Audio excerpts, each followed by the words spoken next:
Robert Walton, an explorer from England, undertook a long journey from England to the North Pole. During his journey, he diligently sent letters to his beloved sister in England. In his letters, he often recounted everything that happened during his journey, starting from informing about his condition, his great hope to reach the North Pole, the weather and obstacles he faced, and finally meeting Victor Frankenstein. The perspective of the story begins to shift to Victor Frankenstein. Victor is a man who was born in Italy and grew up with a well-known family in Geneva, Switzerland. His father and mother got married because his father wanted to help his mother, who had been left by her deceased father. When Victor was 5 years old, his family went on vacation to Italy and adopted Elizabeth as their child. She was a girl raised by a poor farming family. Elizabeth loves Switzerland and she is interested in art and beauty. Meanwhile, Victor always wanted to know what made them like that. Years later, Victor's siblings increased with the presence of Ernest and William. Victor only had one close friend, Henry, a businessman's son in Geneva. Henry, Victor, and Elizabeth spent their childhood together.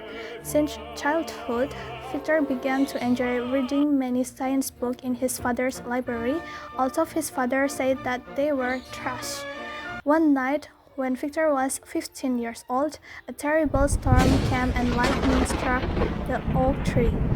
The oak tree turned into small pieces of wood. His father's friend, a scientist, came to visit their house and explained the incident. This is the real beginning for Victor to become a scientist. He started studying nature and reading real science books. When Victor was 17 years old, his parents urged him to study in Germany. At the time, Victor's mother was dying from illness and she managed to express her wish for Victor and Elizabeth to marry in the future. At the university, Victor met Dr. Campbell, who taught science, and Dr. Waldman, who taught chemistry. Dr. Waldman taught in a good manner and language, which made Victor even more enthusiastic about studying science. After learning from Dr. Waldman, Victor spent 2 years studying science. He lived to learn. He even made a chemistry discovery that made him famous at the university. Finally, the time came for him to work on his own. He thought about going back to Geneva and meeting his family and friends, but something happened that made him stay in Germany. Victor Frankenstein decided to shift his study from chemistry to human biology to explore life. Eventually, he uncovered the secret to creating life. Although he initially hesitated, finding it too difficult, Victor decided to create a creature resembling a human from death. Driven by ambition, he began stealing corpses and collecting body parts. Despite being haunted by the horrors of his work, his obsession pushed him forward, causing him disregard moral consequences. Victor became completely immersed in his work, isolating himself, neglecting his family and friends, and abandoning his health. After more than a year, Victor Frankenstein completed his experiments. One dark November night, he brought his creature to life, but its hideous appearance horrified him, and he fled. The next day, Victor met Henry, who had just arrived from Geneva. Henry, concerned by Victor's sickly look, received no explanation.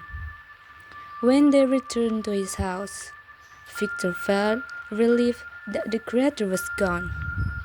But during breakfast, he panicked, fearing it would reappear. His uncontrollable crying and laughter led to months of illness, during which Henry cared for him. After recovering, Victor avoided science and joined Henry in studying history and language.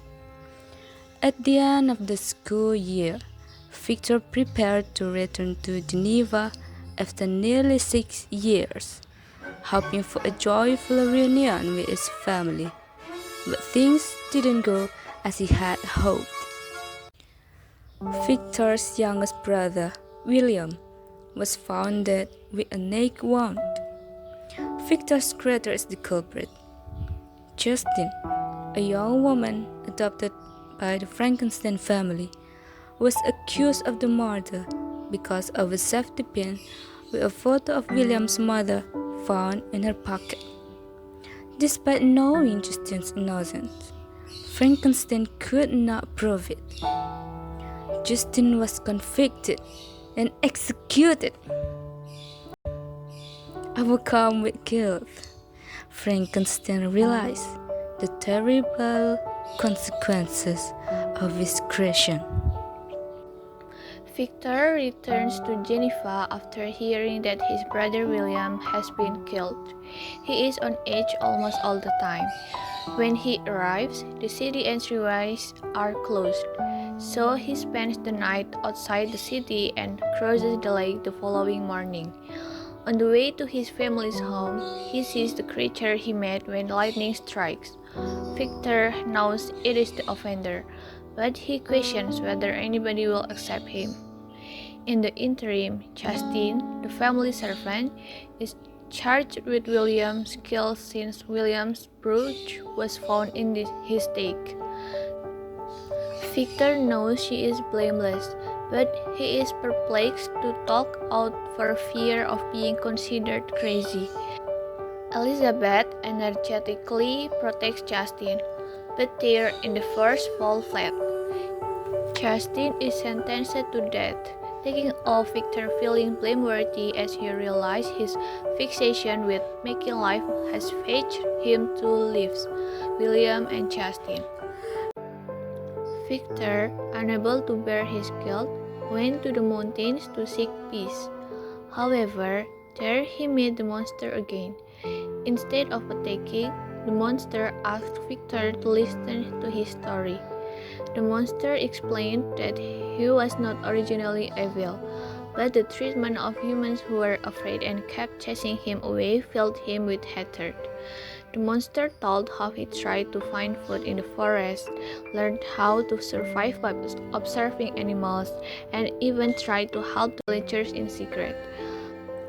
However, despite his good action, he was always repaid with insult and violence.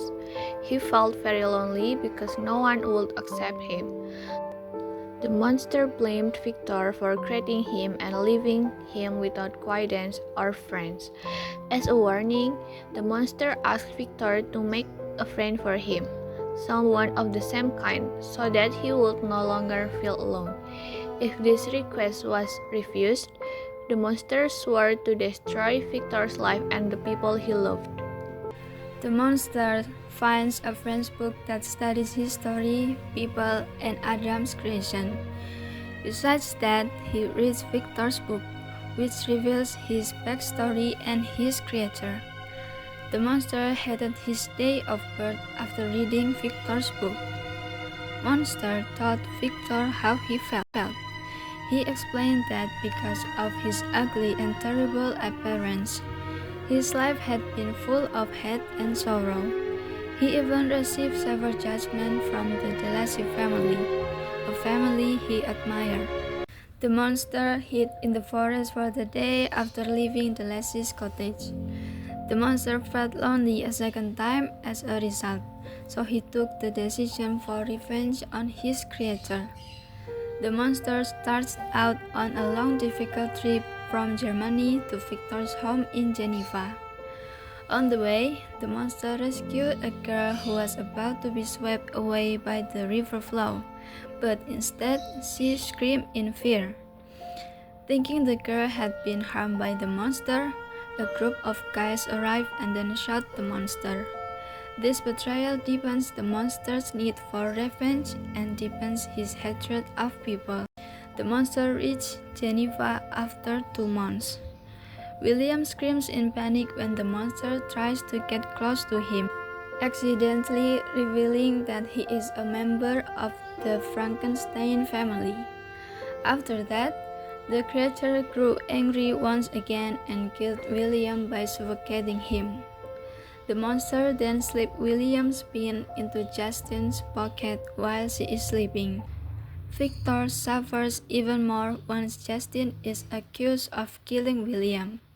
They are guilty and put to death.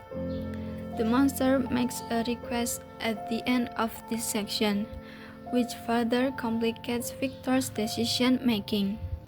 The monster asks Victor to create another creature, a woman, to accompany him. Accepting the request, Victor asks his father for permission to travel to England with Henry. After some time apart, Victor takes important notes from the top Oxford University scientists.